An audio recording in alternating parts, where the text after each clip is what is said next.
ஒரு காலத்தில் அமைதியான காட்டின் ஆழத்தில் ஓர் இனிய சிறிய பறவை வாழ்ந்து கொண்டிருந்தது. அவளுக்கு மினுமினுக்கும் இறகுகள் இருந்தன. இதயமும் கருணையால் நிரம்பியிருந்தது. ஆனால் அவளுக்கு ஒரு விசித்திரமான பழக்கம் இருந்தது. தினமும் அவள் கண்டதோ கேட்டதோ உணர்ந்ததோ எதுவாக இருந்தாலும் அதை ஒரு சிறிய கல்லில் எழுதி கொள்வாள். அது மகிழ்ச்சி தருவதாக இருந்தாலோ வேதனை தருவதாக இருந்தாலோ அவளுக்கு பொருட்டில்லை. அவள் நம்பியது நல்ல நினைவுகள் சிரிப்பை தரும், கெட்ட நினைவுகள் இதயத்தில் இருக்க கூடாது, அவற்றை எழுதிவிட்டு விட வேண்டும் என்பதாகும். ஆகவே தினமும் ஒரு புதிய கல்லை எடுத்து தனது அலகால் அதில் எண்ணங்களை எழுதி அதை தன்னுடன் கொண்டு செல்லும் சிறிய துணிப்பையில் போட்டுவிடுவாள். ஆரம்பத்தில் அது அவளுக்கு அழகாக தோன்றியது. நினைவுகளை சேகரிப்பதில் மகிழ்ச்சி அடைந்தாள். அவை ஒரு நாள் பயனாகும் என்று எண்ணினாள். அந்த பை அவளது பொக்கிஷமாகியது. அவளது வாழ்க்கையின் தருணங்களால் நிரம்பிய ஒன்று. ஆனால் நாட்கள் கடந்தபோது அந்த பை கனமாகிக் கொண்டே போனது. கற்கள் அதிகமானதோடு அவளது சிறகுகளும் சோர்ந்தன. அவள் பறப்பது மெதுவானது. முந்தையபடி உயரமாக பறக்க முடியவில்லை. ஆனால் பறவைக்கு அது கவனிக்கப்படவில்லை. அவள் தொடர்ந்து கற்கள் சேகரித்து கொண்டே இருந்தாள்.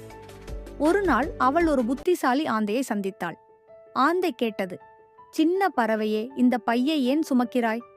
பறவை சிரித்து கொண்டு சொன்னது, இது என் வாழ்க்கை, என் மகிழ்ச்சியும் என் துயரங்களும் எல்லாம் இதில்தான்.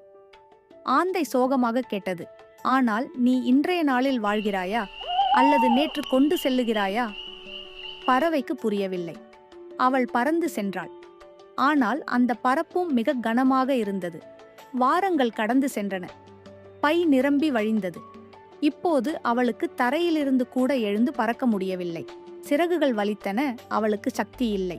ஒரு மழையான மாலை பாதுகாப்பாக பறந்து செல்ல முயன்றபோது அவள் கீழே விழுந்து விட்டாள்.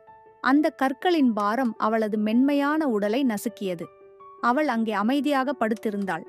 ஒரு காலத்தில் அவளுக்கு துணையாக இருந்த நினைவுகளே இப்போது அவளது உயிரை கெடுத்திருந்தன. அந்த இரவு ஆந்தை மீண்டும் அவளை பார்க்க வந்தது. அவளை பார்த்து மெதுவாகச் சொன்னது, நினைவுகள் வழிகாட்டுவதற்கே, உன்னை சுமக்க அல்ல. அவள் எல்லாவற்றையும் சுமந்தாள். ஆனால் வாழ மறந்துவிட்டாள். நாம் கூட நல்லதோ கெட்டதோ பல நினைவுகளை மனதில் சேமித்து வைத்துக் கொள்கிறோம். அவற்றை பற்றி தொடர்ந்து சிந்தித்தால் நமது உள்ளம் சோர்ந்து போகும். இன்றைய நாளை அனுபவிக்க முடியாது. எதிர்காலத்தை நோக்கி பறக்கவும் முடியாது. அந்த சிறிய பறவையைப் போல பலரும் கடந்த காலத்தின் துயரம் அல்லது மகிழ்ச்சியையே கூட நெடுங்காலம் சுமந்து செல்கின்றனர். ஆனால் வாழ்க்கை என்பது விடுவதே. ஏற்கனவே நடந்ததை நாம் மாற்ற முடியாது. ஆனால் நமது இன்றைய நாளை அழகாக மாற்ற முடியும்.